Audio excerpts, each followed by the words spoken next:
Je soutiens cette proposition de résolution européenne portée par notre collègue. Celle-ci est plus que salutaire face à l'entrisme islamique qui se propage partout au sein de la civilisation européenne, dans nos écoles, nos universités, l'entreprise, l'administration, dans le sport, dans notre espace public, etc.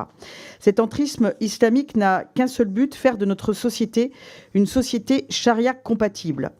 Youssef al-Qaradawi, l'un des principaux prédicateurs des frères musulmans, disait, je cite, « L'islam reviendra en Europe. Le mouvement islamique ne doit pas chercher à atteindre ses objectifs par la violence. Il doit s'appuyer sur l'éducation, la prédication, la réforme graduelle de la société. » Fin de citation. Voilà leur tactique, pas de sabre brandi de manière évidente, mais un travail de longue haleine, de réseau, de démographie, pour constituer des enclaves territoriales dans nos pays afin d'y instaurer la charia.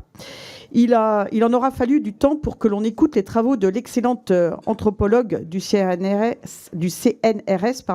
Florence Bergeaud-Blaclair, et son livre « Le frérisme et ses réseaux », qui avait tout résumé sur le danger que représentaient les frères musulmans. Aujourd'hui, grâce au rapport de mai 2025 du ministère de l'Intérieur sur le frérisme, nous avons des preuves que la situation est plus qu'inquiétante en France. Florence Bergeaud-Blaclair n'a eu pourtant que peu de soutien financier pour mener ses recherches.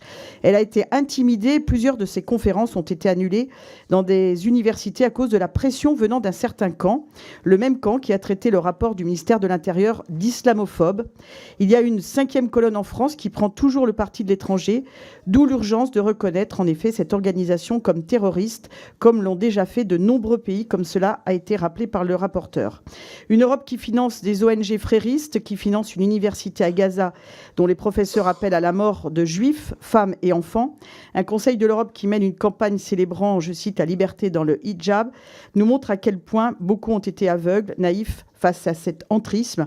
Alors aujourd'hui, maintenant que nous connaissons notre ennemi, nous devons tous être unis face à lui. La reconnaissance des frères musulmans comme organisation terroriste doit être un sursaut civique partout en Europe. Merci beaucoup, Madame Bess. Merci également pour le respect du format.